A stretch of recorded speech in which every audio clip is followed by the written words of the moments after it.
Okay, good day, sir. Good day, classmates. Today we will discuss our report about museum and historical shrines. At the end of this video, you will be able to have an idea on why visiting historical shrines and museum is important to the study of history. Second is you will be able to understand the purpose of shrines and museum. Lastly, you will be able to know what to do upon arriving in historical shrines. So, next we've been discussing ways to study the past through variety of sources that available to us. While research is a valuable tool to learn more about the experience of the nation and our history. Take note that there are existed venues where we can experience history, and these are the shrine and museum. Okay, let's define first what is the difference between shrine and museum. Shrine is a sacred or holy space dedicated to a specific deity, ancestor, hero, martyr, saint, daemon, or similar figure of respect, wherein they are venerated or worshipped. So, shrines often contains idols, relics, or other such as associated with a figure being venerated. Okay, ito yung mga taong pinarangalan, for example, ang Dr. Jose Rizal Shrine in Dapitan City. So, makikita mo doon yung mga parangal ni Dr. Jose Rizal at yung mga sulat niya or writings niya with his own penmanship. Lahat ng kasaysayan na ginawa niya, makikita mo sa Shrine in Dr. Jose Rizal sa Dapitan City. So, next, museum. Museum is an institution that cares for a collection of artifacts and other objects of artistic, cultural, historical, or scientific importance. So many public museums make these items available for public viewing through exhibits that may be permanent or temporary. Okay, so next, why is visiting shrines in and museum is important to the study of the history? Historical shrines and museum is not only to improve our knowledge, also give us a lesson and study of the past. Next. So next, what is the purpose of shrines and museum? Shrines and museum tend to collect, preserve, interpret,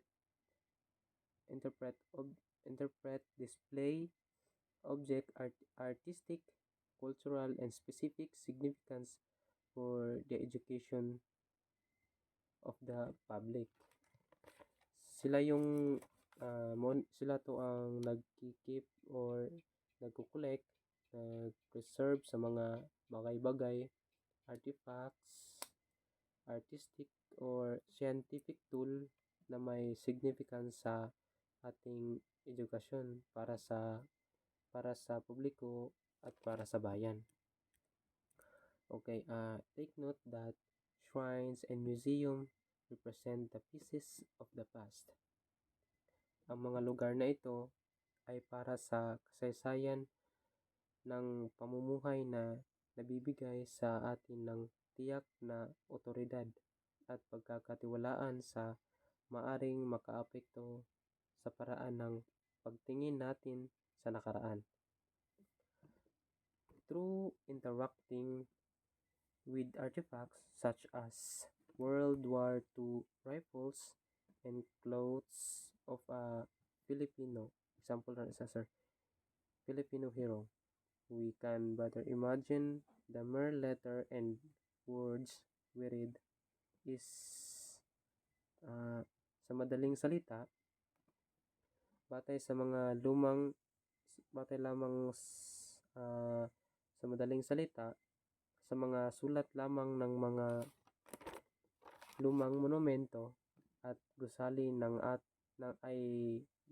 ay ang mga salamin ng ating kasaysayan, kasi tinutulungan tayo nito upang maunawaan ang mga taong namumuhay sa iba't ibang panahon na may iba't ibang pananaw at kasaysayan at tradisyon.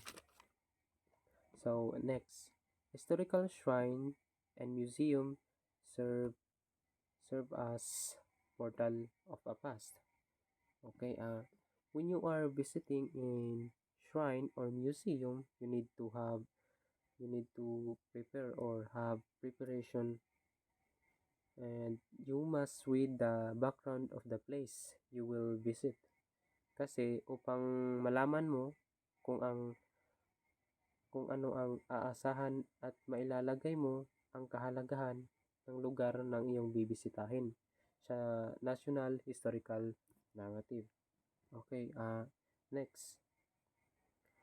What will you do upon arriving historical shrines or museum? Upon arriving on the shrines and museum, you need to look for historical marker. So, ang unang-unang dapat nating gawin kapag bumisita tayo sa museum, dapat nating tignan or hanapin ang historical marker. So, ano nga ba ang historical marker? Ang historical marker is ito yung nagsasaad ng mga mahalagang kasaysayan na pangyayari sa mga tao noon. Okay. This marker is put by the National Historical Commission of the Philippines, or NHCP, or formerly the Nation Institute or NHI. They provide basic details on what makes ensure that the sites when it is located is indeed or historical and cultural value. So, ipakita na ko din sa inyo ang mga iba't ibang mga museum sa Manila. So, first is museum in Manila. National Museum of Fine Arts, formerly known as the National Art Gallery, is an art museum in Manila, Philippines. It is located on Padre Burgos Avenue. Next is National Natural Museum of Fine Arts, National Museum of Anthropology. Wala na ako siya ng butangan nung nakalimot ko. Next is the Rizal Shrine, also known as the Museo ni Jose Rizal, Fort Santiago, is a museum dedicated to Jose Rizal's life work, and he's located on Santa Clara Street. The Metropolitan Museum of Manila is one of the major museums in the Philippines. It was originally built as a venue for international art exhibition in 1976. Casa Manila, General Luna Street, Intramuros, Manila. Next is Ayala Museum, a newly revoted museum, is a treasure trove of exquisite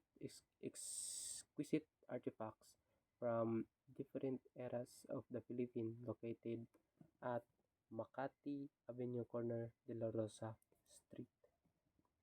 And last, murag na ako'y naulahi. The world's oldest museum was built by a Babylonian princess 2,500 years ago in 1925 by archaeologist Leonard Woolley. It is worthy to note that even the ancient peoples also studied in history. Babylonians who lived 2,500 years ago were able to look back on millennia of previous human experience.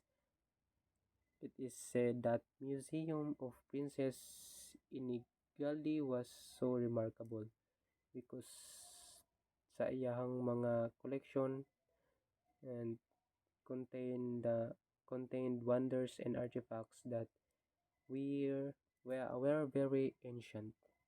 And that's all our report, sir. And once again, once again, it's me, Jose Junior Timon Santo, akong kauban nga gwapo, Dave Morandante, from Certificate of Agriculture and Science. And I believe the saying that never says I can't and always says I'll try. Peace. Thank you, sir.